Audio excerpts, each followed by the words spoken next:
২৬ ঘন্টায় নিভল শাহজালালের আগুন। পিলারে ফাটল ধরায় ভবন ঝুঁকিপূর্ণ। প্রতিরোধ ব্যবস্থার অভাবে বেশি ক্ষতি, জানালো ফায়ার সার্ভিস। ফ্লাইট শিডিউল বিড়ম্বনায় ভোগান্তি। পেয়ার সহ ৫ দাবিতে নতুন কর্মসূচি জামায়াত সহ ৮ দলের। আন্দোলনকে পরিকল্পিত রাজনৈতিক প্রতারণা আখ্যা এনসিপি নেতা নাহিদের। দর কষাকষির বিষয়ে বানানোর অভিযোগ। শাপলা প্রতীকেই অনড় এনসিপি। ইসির বিরুদ্ধে স্বেচ্ছাচারী আচরণের অভিযোগ নেতাদের। নুরুল হুদার মতো পরিণতির হুঁশিয়ারি, বিধি অনুযায়ী সুযোগ দেখছে না কমিশন। এমপি ও শিক্ষকদের ভুখা মিছিলে পুলিশের বাধা, রাজপথ না ছাড়ার হুঁশিয়ারি। ক্ষমতায় গেলে জাতীয়করণের আশ্বাস মির্জা ফখরুলের, কর্মস্থলে ফেরার আহ্বান উপদেষ্টার।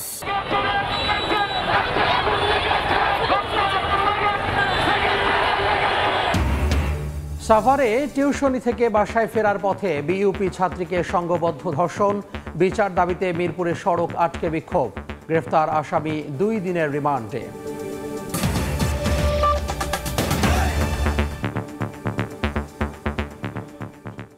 জনপদের সময় সঙ্গে আছি আমি তোহা খান তামিম। ২৬ ঘন্টা পর পুরোপুরি নিভল শাহজালাল বিমানবন্দরের আগুন। পিলারে ফাটল ধরায় কার্গো ভিলেজ ভবন ঝুঁকিপূর্ণ। বিকেলে ব্রিফিংয়ে ফায়ার সার্ভিস আরও জানায়, শনাক্ত ও প্রতিরোধ ব্যবস্থার অভাবে বেশি ক্ষয়ক্ষতি হয়েছে। জটিল অবকাঠামোর কারণে অগ্নি নির্বাপনে বেশি সময় লেগেছে। উপদেষ্টারা জানান, 7 সদস্যের তদন্ত কমিটি করা হয়েছে। প্রতিবেদন পেলে জানা যাবে নাশকতা নাকি দুর্ঘটনা। আগুনের ভয়াবহতা অনেকবারই দেখেছে বাংলাদেশ। সবশেষ আগুনে পড়ল হযরত শাহজালাল আন্তর্জাতিক বিমানবন্দরের কার্গো সেকশন। আমদানি করা পণ্যের বিশাল মজুতে আগুন লাগে শনিবার দুপুরে। লেলিহান শিখার নিয়ন্ত্রণ আসে 7 ঘন্টায়, আর পুরোপুরি নেভাতে সময় লাগলো প্রায় 26 ঘন্টা। প্রত্যক্ষদর্শীরা বলছেন, আগুনের সূত্রপাত কার্গো সেকশনের আমদানি অংশের কুরিয়ার শাখা থেকে। উত্তর অংশের এই আগুন ছড়িয়ে যায় দক্ষিণ দিকেও, ছাই হয়ে যায় মজুদ সব আমদানি পণ্য। কুরিয়ার গোডাউন থেকে আগুনটা এই কোণা থেকে আর কি আগুনটা শুরু হয়। তারপর হচ্ছে আপনার 3 নম্বর গেট, তারপর হচ্ছে গেট বি গার্মেন্টস সেকশনে। 2:15 থেকে আগুন লাগছে কুরিয়ার সার্ভিসের, কুরিয়ারের ইউনিটের এই পাশ থেকে। আমাদের তো 1 নম্বর গেট, 2 নম্বর গেট, 3 নম্বর গেট সবগুলোই মাল পড়ছে। এদিকে ঘটনার পর ফায়ার সার্ভিস সহ অন্যান্য বাহিনীও যোগ দেয় আগুন নেভানোর কাজে। তবে কার্গো সেকশন সংশ্লিষ্ট বিভিন্ন পেশাজীবীদের অভিযোগ, নিরাপত্তা এবং পাশের দোহাই দিয়ে ফায়ার সার্ভিসকে দীর্ঘক্ষণ অপেক্ষা করতে হয়। বাইরের ওই যে ফায়ার সার্ভিস এটা বন্ধ রেখেছে অনুমতির জন্য। অনুমতি এই মুহূর্তে অনুমতি কি দরকার? আগুন লাগছে এই জায়গা, সিভিল ডিভিশন আইয়া বলতেছে এখন অনুমোদন দেয় নাই, ফায়ার সার্ভিসে এরা ঢুকতে পারে নাই। এই জায়গায় আগুন লাগলে অনুমোদনের কি আছে ভাই? বিকেলে ফায়ার সার্ভিসের পক্ষ থেকে সমাপনী ব্রিফিংয়ে জানানো হয়, কার্গো কমপ্লেক্সের জটিল অবকাঠামোর কারণে আগুন নিয়ন্ত্রণ ও নির্বাপনে সময় লেগেছে। শনাক্ত ও প্রতিরোধ ব্যবস্থা থাকলে শাহজালালে আগুনে এত ক্ষতি হতো না। জানান, আগুনে কার্গো ভিলেজ ভবনের পিলারে ফাটল ধরেছে। ঝুঁকিপূর্ণ ভবনটি ব্যবহার করা যাবে কিনা পরীক্ষার পর জানা যাবে। প্রত্যেকটা জায়গা ছোট ছোট করে ভাগ করা এবং ভিতরে হ্যাজার্ডাস যে ম্যাটেরিয়াল এর লোডটা অনেক বেশি, মানে অকুপেন্সি লোডটা অনেক বেশি, যেটার জন্য আমাদের এত সময় লেগেছে। আমাদের যে কোনো ধরনের ডিটেকশন সিস্টেম যদি থাকতো এবং তার সাথে প্রোটেকশন সিস্টেম থাকতো, তাহলে হয়তো এতটা দুর্ঘটনা ঘটতোই না। এবং এখানে কেউ বাধা দেয়নি অথবা কেউ বিলম্ব করাই নাই। আমরা ভিতরে দেখেছি বেশ কিছু ফাটল ধরেছে, কলামেও ফাটল ধরেছে। এটা অবশ্যই ঝুঁকিপূর্ণ। এদিকে ঘটনাস্থল পরিদর্শন করে বেসামরিক বিমান পরিবহন উপদেষ্টা জানান, সব অভিযোগ আমলে নিয়ে তদন্ত করা হচ্ছে, নেওয়া হচ্ছে গোয়েন্দা সংস্থার সহায়তা। আর সচিবালয় ব্রিফিংয়ে দুর্যোগ ব্যবস্থাপনা ও ত্রাণ উপদেষ্টা জানান, ঘটনা তদন্তে স্বরাষ্ট্র সচিবের নেতৃত্বে 7 সদস্যের কোর কমিটি করা হয়েছে। প্রতিবেদন পেলে জানা যাবে নাশকতা নাকি দুর্ঘটনা। একটা কোর কমিটি গঠন করা হয়েছে, 7 সদস্য বিশিষ্ট। এটা তদন্ত কমিটির রিপোর্ট না দেওয়া পর্যন্ত তো আমরা কিছু বলতে পারছি না। যত ধরনের অভিযোগ এসছে এটা আমলে নিয়ে আমাদের না অন্যান্য মন্ত্রণালয় এবং গোয়েন্দা সংস্থার তথ্য বিশ্লেষণ করে আমাদের প্রয়োজনীয় সিদ্ধান্ত আমরা। ভয়াবহ আগুনে কার্গো সেকশনের আমদানি অংশ পুড়ে গেলেও রক্ষা পেয়েছে রফতানি অবকাঠামো। মুরসালিন হক জুনায়েদ, সময় সংবাদ, ঢাকা। এখনও পুরোপুরি স্বাভাবিক ছন্দে ফেরেনি শাহজালাল বিমানবন্দরের ফ্লাইট চলাচল। অনেক ফ্লাইট ঢাকা ছেড়েছে 2 থেকে 5 ঘন্টা দেরিতে। কোনো কোনো উড়োজাহাজ ছাড়তে বিলম্ব হয় 18 ঘন্টাও। ফলে চরম ভোগান্তিতে পড়েন বিদেশগামীরা। চীনের বেইজিংগামী বিমানের হযরত শাহজালাল আন্তর্জাতিক বিমানবন্দর ছাড়ার নির্ধারিত সময় ছিল শনিবার রাত 10:10। সেই ফ্লাইট ঢাকা ছেড়েছে রোববার বিকেল 4টায়। এতে প্রায় 18 ঘন্টার ভোগান্তি পোহাতে হয় যাত্রীদের। খুবই বিড়ম্বনার। আমরা গতকালকে রাতে থেকে বেশ কয়েকবার আমাদের শিডিউল দিয়েছে, টাইম দিয়েছে, বাট তারপর রাতের ফ্লাইট ক্যান্সেল হয়েছে। কোম্পানিতেও আপনার অনেক সমস্যা হচ্ছে এবং আপনার এই মালিকে ফোন দিচ্ছে যে তোর দেশে কি হয়েছে। এখানে হোটেলে থাকা খাওয়া নিয়ে আমরা অনেক পেরেশানির মধ্যে ছিলাম। শাহজালাল বিমানবন্দরের কার্গো ভিলেজে ভয়াবহ আগুনের ঘটনায় রোববার বিদেশগামী যাত্রীদের বড় একটি অংশকেই পড়তে হয় এমন অভিজ্ঞতায়। আগের রাতের কিছু ফ্লাইট যেমন সকালেও ঢাকা ছাড়তে পারেনি, তেমনি সকালের অনেক ফ্লাইটকে 2 থেকে 5 ঘন্টা শিডিউল বিপর্যয়ে পড়তে হয়েছে। 16 ঘন্টা লেট মানে অনেক। আমাদের আরেকটা প্রধান সমস্যা আমাদের ট্রানজিট ফ্লাইট। ট্রানজিট কি কয়টার সময় দিব কিনা তারও নিশ্চয়তা নাই। তারা বলেছে যে না ফ্লাইট অন টাইমে হবে, ফ্লাইট ডিলে হবে না। ওইভাবে আমরা প্রস্তুতি নিয়ে আসছি, বাট প্র্যাকটিক্যালি এসে দেখি 2 ঘন্টা ডিলে। আমরা ফোন করে বলছি, তাদেরকে বলার পর বলতেছে হ্যাঁ টিকিট ঠিক আছে। এখন এয়ারপোর্টে আসার পরে ভোগান্তি, এতে তো আমাদের জনদুর্ভোগ না। কালকে রাতে বাসা থেকে বের হয়েছি, মানে সারা রাত থাকতে হয়েছে আর কি। একই সঙ্গে ঢাকায় ফিরতেও যাত্রীদের পড়তে হয় ভোগান্তি আর শিডিউল বিপর্যয়ে। আমাদের ফ্লাইটটা পৌঁছানোর কথা ছিল 6:55-তে, আমরা পৌঁছাচ্ছি 12:30। ভোগান্তি তো অবশ্যই, তারপরেও আপনার মনে করেন এত বড় একটা দুর্ঘটনা ঘটছে, আপনার সেটা তো মানিয়ে নিতে হবে। কার্গো ভিলেজে আগুনের ঘটনায় শনিবার 7 ঘন্টা বন্ধ থাকার পর রাত 9টা থেকে শুরু হয় উড়োজাহাজ চলাচল। ফারুক ভিয়া, রবিন, সময় সংবাদ, ঢাকা। শাহজালাল বিমানবন্দরের কার্গো ভিলেজে আগুনের প্রভাবে বন্ধ হতে পারে অনেক পোশাক কারখানার উৎপাদন, বাড়তে পারে সরবরাহ ব্যয়, অন্য দেশে সরে যেতে পারে ক্রয়াদেশ। এমন বহুমুখী শঙ্কায় তৈরি পোশাক শিল্পের উদ্যোক্তারা। দ্বিপাক্ষিক বাণিজ্যে আবারও ভাবমূর্তি সংকটে পড়ার শঙ্কা অর্থনীতিবিদদেরও। ফরহাদুর রহমানের রিপোর্ট। চীন থেকে পণ্য এনে ও ই-কমার্স ভিত্তিক ব্যবসা করেন সাজ্জাদ হোসেন, কিন্তু শনিবার শাহজালাল বিমানবন্দরের কার্গো ভিলেজের 7.5 ঘন্টার ভয়াবহ আগুনে পুড়ে ছাই তার সব মালামাল। নানা সংকটে গত 6 মাসেও লাভের মুখ না দেখা এই উদ্যোক্তা এখন দিশেহারা। কোনো মাসে যায় নাই 6 মাসে যে মাসে আমি লাভ করতে পারছি, আর এখন এসে এই বড় একটা দুর্ঘটনা। এটা যে আমার জন্য কত বড় একটা ব্যবসায়িক ক্ষতি সেটা আসলে আপনাকে আমি বলে বোঝাতে পারবো না। আমি জানি না আমার ব্যবসা আসলে সত্যি কথা বলতে আর রাখা পসিবল হবে নাকি, এটা আমার জন্য একটু কঠিন হয়ে যাবে। তার মতো আর অনেকেই হারিয়েছেন সম্বল। তারপরও আশায় বুক বেঁধে রোববার সকালে ঘটনাস্থলে আসেন আমদানি রফতানি বাণিজ্যে যুক্ত ছোট বড় ব্যবসায়ীরা। আমাদের এটা তো লেট শিপমেন্টের কারণে আমাদেরকে এই গুডসটা হয় এয়ার হবে, আর যদি না হয় আমাদের এটা ক্যান্সেল হয়ে যেতে পারে। আমাদের একটা নির্দিষ্ট বায়ার, ওরা তো ওনাদের রিকোয়ারমেন্ট অনুসারে মাল পাঠায়, সেই ক্ষেত্রে ওই মালটা ধর আমি পাইতেছি না। এই মালটা পুনরায় বুকিং দিয়ে নিয়ে আসা, এমনকি এক্সপোর্ট করা, সেই ক্ষেত্রে এক্সপোর্টের একটা হ্যাম্পার হচ্ছে। কি পরিমাণ পণ্য পুড়েছে তার চেয়েও বহুগুণ ক্ষতির মুখে পড়ার শঙ্কা তৈরি পোশাক শিল্প মালিকদের। তারা বলছেন এতে ক্রেতাকে দেয়া প্রতিশ্রুতি রক্ষায় গুনতে হতে পারে মাসুল, বন্ধ হতে পারে অনেক কারখানার উৎপাদন, আবার ক্রয়াদেশ সরে যেতে পারে অন্য দেশে। সবচেয়ে বড় যে চ্যালেঞ্জটা হবে সেটা হলো যে আমাদের এখন সময় মতো রপ্তানি করাটা। আমার শিপমেন্ট আটকে যাবে, আমার প্রোডাকশন বন্ধ যাবে ফ্লোরের, আমার বসায় বসে ওয়ার্কারের বেতন দিতে হবে, এবং সবচেয়ে বড় কথা হলো বায়ার হয়তো বা আর্জেন্সির জন্য গুডসগুলো ক্যান্সেলও করে দিতে পারে, কারণ আমি তো অলরেডি লেট। দুপুরে ক্ষতিগ্রস্ত কার্গো ভিলেজ পরিদর্শন করেন পোশাক খাতের শীর্ষ সংগঠন বিজিএমইএ ও বিকেএমইএ এর প্রতিনিধি দল। একের পর এক ধাক্কা কাটাতে সরকারকে বিশেষ নজর দেওয়ার আহ্বান জানান তারা। এই ধরনের একটা পরিস্থিতিতে সরকারের সহযোগিতা ছাড়া কোনোভাবেই আমাদের এগোনো সম্ভব না। কিন্তু জায়গা নেই ইম্পোর্ট আসার, এইটাকে ফ্যাসিলিটেট করার জন্য বাণিজ্য উপদেষ্টা বলেছেন যে জায়গা টার্মিনাল 3-তে নতুন জায়গাতে জায়গা করে দেওয়া হবে। এ দুর্ঘটনায় বাংলাদেশ বড় ধরনের ভাবমূর্তি সংকটে পড়বে বলে মনে করেন অর্থনীতিবিদরা। ঘটনাটার মধ্য দিয়ে এটা কিন্তু একটা আন্তর্জাতিকভাবে ভাবমূর্তির একটা বড় ধরনের ক্ষুণ্ণ হয়েছে। অ্যাক্সিডেন্ট হতে পারে, কিন্তু সেটার কার্যকারণ যেরকম আমাদের উদ্ঘাটন করতে হবে, ভবিষ্যতে যাতে এ ধরনের না হয় সেটাও আমাদের নিশ্চিত করতে হবে। দ্বিপাক্ষিক বাণিজ্য সহজ করতে দ্রুত বিকল্প গুদাম স্থাপন ও ক্ষতিপূরণের দাবি ঢাকা কাস্টম এজেন্টস অ্যাসোসিয়েশনের। ফরহাদুর রহমান, সময় সংবাদ, ঢাকা। জনপদের সময় আরও থাকছে। বাংলাদেশ মংলা জলসীমায় অনুপ্রবেশ, অবাধে ইলিশ শিকার, ভারতীয় 14 জেলেকে আটক করল নৌবাহিনী। প্রাথমিক জিজ্ঞাসাবাদ শেষে পাঠানো হলো কারাগারে। গণভোট ও পিআর পদ্ধতির দাবির সঙ্গে জুলাই সনদ স্বাক্ষরের সম্পর্ক নেই বলে মন্তব্য করেছেন জামাত ইসলামীর সেক্রেটারি জেনারেল মিয়া গোলাম পরওয়ার। জুলাই সনদের আইনি ভিত্তি, গণভোট ও পিআর পদ্ধতি সহ 5 দাবিতে বিক্ষোভে নতুন কর্মসূচি দিয়েছে জামাত সহ 8টি দল। 27 অক্টোবরের মধ্যে দাবি না মানলে হুঁশিয়ারি দেওয়া হয়েছে বৃহত্তর আন্দোলনের। স্বাক্ষর সম্পন্ন। শুক্রবার জুলাই সনদে সই করেছে বিএনপি, জামায়াত সহ বেশিরভাগ রাজনৈতিক দল। সনদে সই করলেও বাস্তবায়ন সহ বেশ কিছু দাবিতে আন্দোলন চালিয়ে যাওয়ার ঘোষণা দেয় জামায়াতে ইসলামী সহ 8টি দল।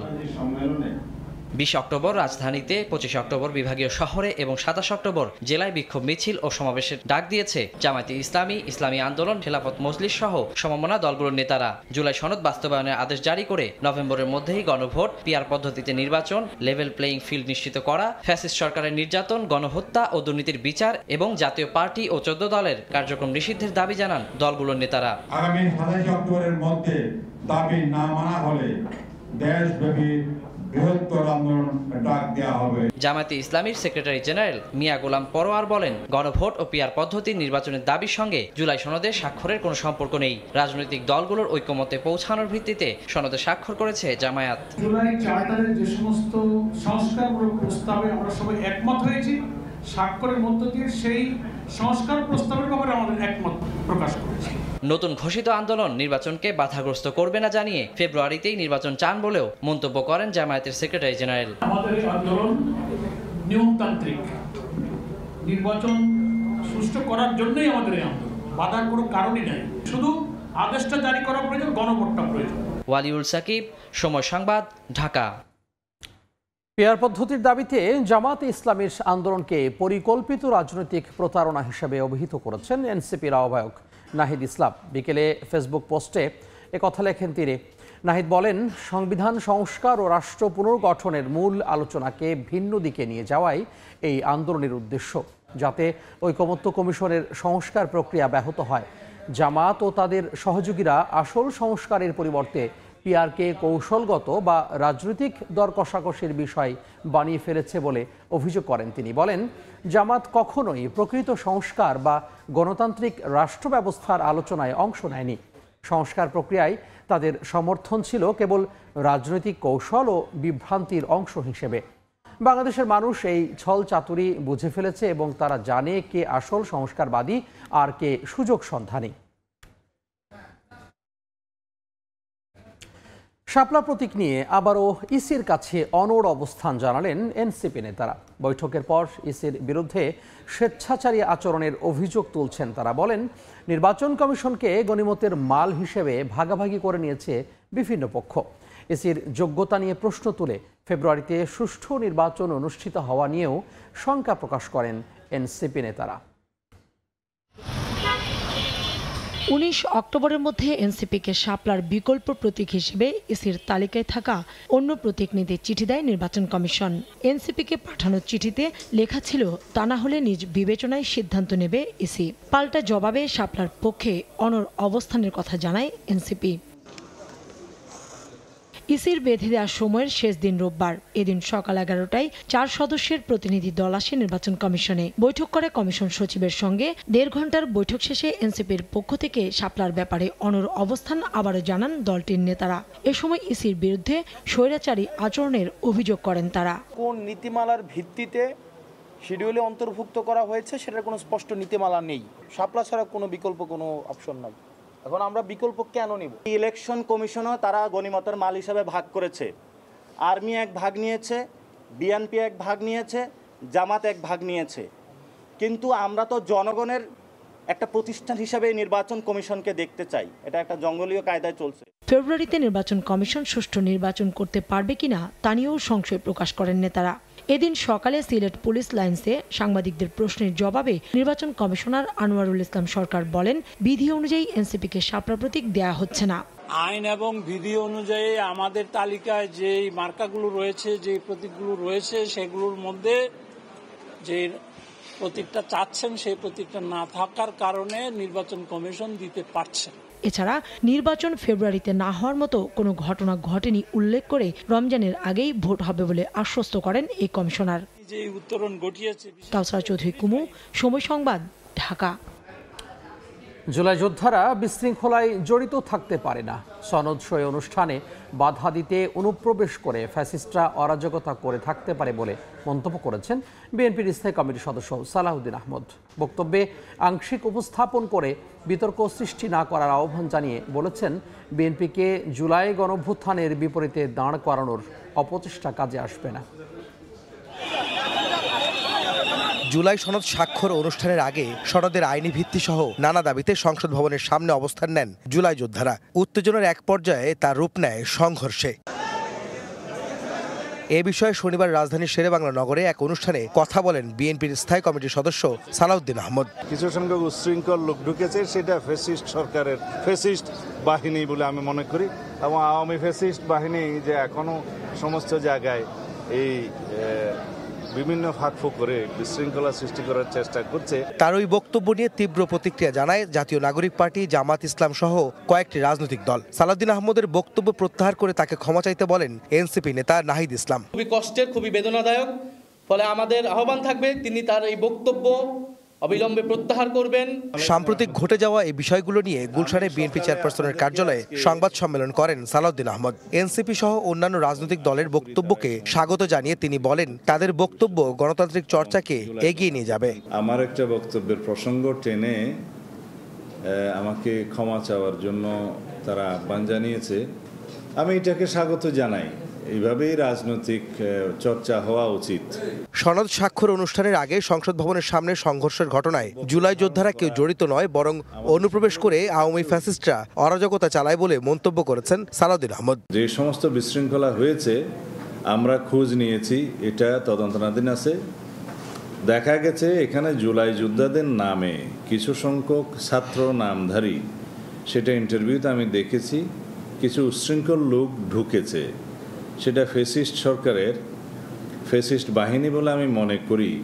এখানে কোনো জুলাই যোদ্ধা, সঠিক কোনো জুলাই অভ্যুত্থানের সাথে জড়িত কোনো সংগঠন অথবা কোনো ব্যক্তি জড়িত থাকতে পারে না। বিকৃত নয়, তার বক্তব্য আংশিকভাবে উপস্থাপন করে বিতর্কিত করার অপচেষ্টা চলছে বলেও মন্তব্য করেন বিএনপির এই শীর্ষ নেতা। আমাদের বক্তব্য নিয়ে কাটিং করে বিভিন্নভাবে অপব্যাখ্যা দেয়া থেকে সর্বমহলকে বিরত থাকার জন্য আমি অনুরোধ জানাবো। বিএনপিকে জুলাই গণঅভ্যুত্থানের বিপরীতে দাঁড় করানোর অপচেষ্টা কাজে আসবে না বলেও মন্তব্য করেন সালাউদ্দিন আহমদ।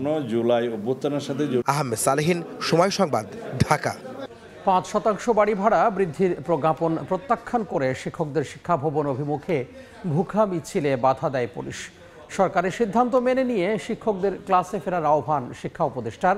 এদিকে শিক্ষকদের সঙ্গে আলোচনায় বিএনপি মহাসচিব জানান, ক্ষমতায় গেলে এমপিওভুক্ত প্রতিষ্ঠান জাতীয়করণের বিষয়টি অগ্রাধিকার ভিত্তিতে বিবেচনা করবেন তারা। বাড়ি ভাড়া 5% বৃদ্ধি করে সরকারের প্রজ্ঞাপন উপেক্ষা করে শিক্ষা ভবন অভিমুখে ভুখা মিছিল শিক্ষক কর্মচারীদের। হাইকোর্ট মাজারের আগে মিছিল আটকে দেয় পুলিশ। বেতন ভাতা বৃদ্ধি সহ 3 দাবি আদায় ছাড়া রাজপথ না ছাড়ার হুঁশিয়ারি দেন আন্দোলনকারীরা।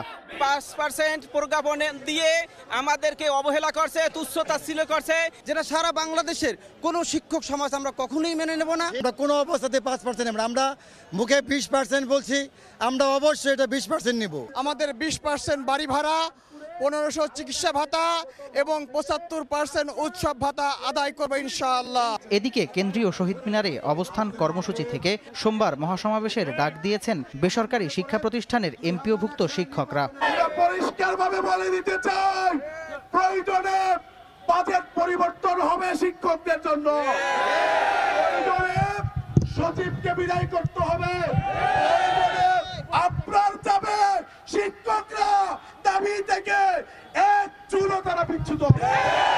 এদিকে সরকারের সিদ্ধান্ত মেনে নিয়ে আন্দোলনরত শিক্ষকদের ক্লাসে ফেরার আহ্বান জানিয়েছেন শিক্ষা উপদেষ্টা। শিক্ষক সমাজ তারা আমরা যতটুকু করেছি সেটাকে গ্রহণ করে তারা যেন ফিরে যান এবং ক্লাস তারা শুরু করেন। এদিকে বিএনপি মহাসচিবের সঙ্গে আলোচনা করেছেন শিক্ষক নেতারা। ক্ষমতায় গেলে এমপিওভুক্ত শিক্ষা প্রতিষ্ঠান জাতীয়করণে অগ্রাধিকার দেওয়ার আশ্বাস দেন মির্জা ফখরুল ইসলাম আলমগীর। সামদানি প্রত্যয়, সময় সংবাদ, ঢাকা। জনপদের সময় আরও থাকছে।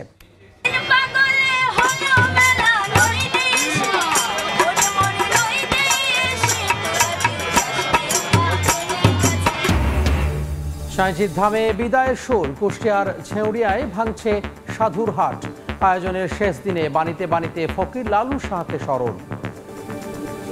বাংলাদেশ ইউনিভার্সিটি অব প্রফেশনালস বিইউপির এক শিক্ষার্থীকে ধর্ষণের বিচার দাবিতে রাজধানীর বীরপুরে বিক্ষোভ করেছেন সহপাঠীরা। এ সময় তারা ধর্ষকদের সর্বোচ্চ শাস্তির দাবি জানান।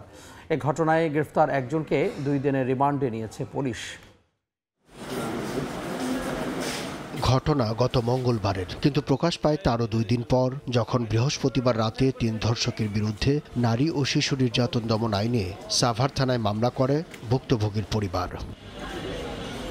মামলার এজাহারের তথ্য বলছে, মঙ্গলবার সন্ধ্যায় সাভারে ছাত্র পড়িয়ে বাসায় ফেরার পথে ধর্ষণের শিকার হন বিইউপির ওই শিক্ষার্থী।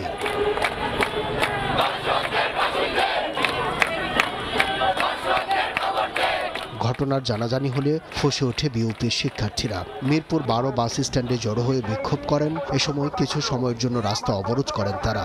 দাবি জানান ন্যায় বিচারের। সর্বোচ্চ শাস্তি আমরা মৃত্যুদণ্ড যাচ্ছি। যে ধর্ষণ করছে তার কোনো ধরনের রাজনৈতিক পরিচয়, কোনো ধরনের দলীয় পরিচয়, ধর্মীয় পরিচয় সব বাদ দিয়ে আমরা বিচারটা নিশ্চিত করতে যাচ্ছি। পরিবর্তন আসলেও কিন্তু ধর্ষণ তো কমতেছে না, ধর্ষণ কমতেছে। পরে শিক্ষার্থীরা ধর্ষণের প্রতিবাদে মিছিল বের করে। মিছিলটি মিরপুর 10 গোল চত্বর হয়ে আবারও মিরপুর 12-তে ফিরে যায়।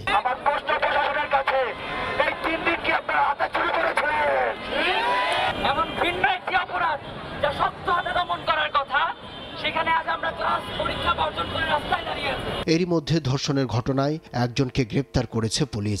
বিভিন্ন জায়গায় সাঁড়াশি অভিযান পরিচালনা করেছি এবং অভিযান পরিচালনা করে আমরা এই ঘটনায় জড়িত অন্যতম আসামি মিঠু বিশ্বাসকে আমরা গ্রেপ্তার করতে সক্ষম হই। মামলায় আসামিরা হলেন সাভারের সোহেল রোজারিও, বিপ্লব রোজারিও ও মিঠু বিশ্বাস। তাদের মধ্যে সোহেলের বিরুদ্ধে ধর্ষণ এবং বিপ্লব ও মিঠুর বিরুদ্ধে ধর্ষণের সহযোগিতার অভিযোগ আনা হয়। আব্দুল্লাহ শাফি, সময় সংবাদ, ঢাকা। ওমানে সড়ক দুর্ঘটনায় নিহত সন্দ্বীপের 7 জনের মধ্যে 2 জনের জানাজা অনুষ্ঠিত হয়েছে। সকালে সারিকাইথ ইউনিয়নের মাঠে শাহাবুদ্দিন আর বাবলুর জানাজা হয়। এতে অংশ নেন হাজারো মানুষ। পর্যায়ক্রমে বাকিদের জানাজা অনুষ্ঠিত হওয়ার কথা রয়েছে। এর আগে সকালে অ্যাম্বুলেন্সে 7 জনের মরদেহ সন্দ্বীপে পৌঁছালে নেমে আসে শোকের ছায়া। শনিবার রাতে ওমান থেকে বাংলাদেশ বিমানের একটি ফ্লাইটে 8 জনের মরদেহ আনা হয় চট্টগ্রাম শাহ আমানত আন্তর্জাতিক বিমানবন্দরে। গত 8 অক্টোবর ওমানের দুকুমে এক মর্মান্তিক সড়ক দুর্ঘটনায় নিহত হন তারা।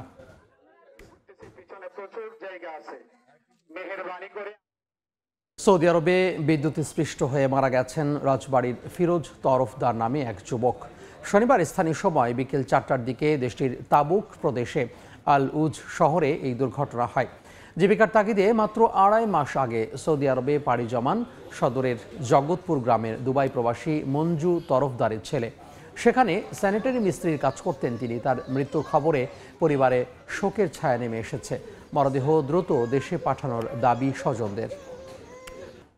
রাজধানীর মিরপুরের শিয়ালবাড়িতে অগ্নিকাণ্ডের ঘটনায় প্রাণ হারানো 16 জনের মধ্যে 12 জনের মরদেহ হস্তান্তর করছে ঢাকা মেডিকেল কর্তৃপক্ষ।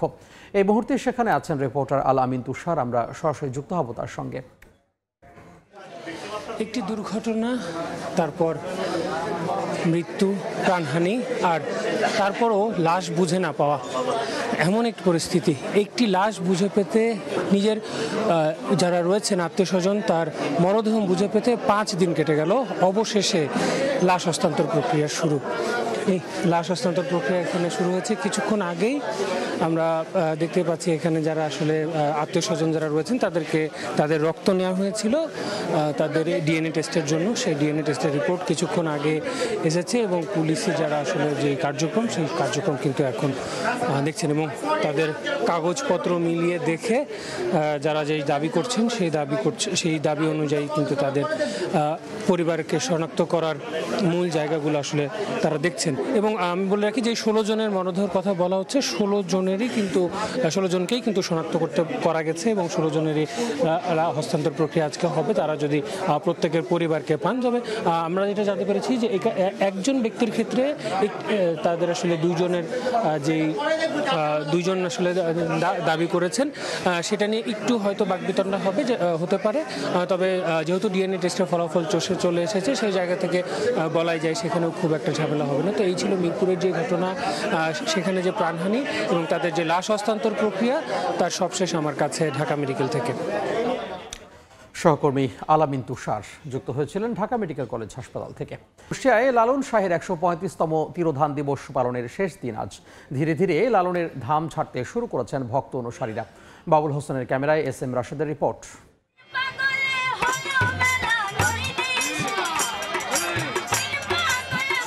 শাহজিদ ধামে বিদায় গানের সুর, ভাঙছে সাধুদের হাট, প্রস্তুতি নিচ্ছেন নিজস্ব আশ্রমে ফেরার।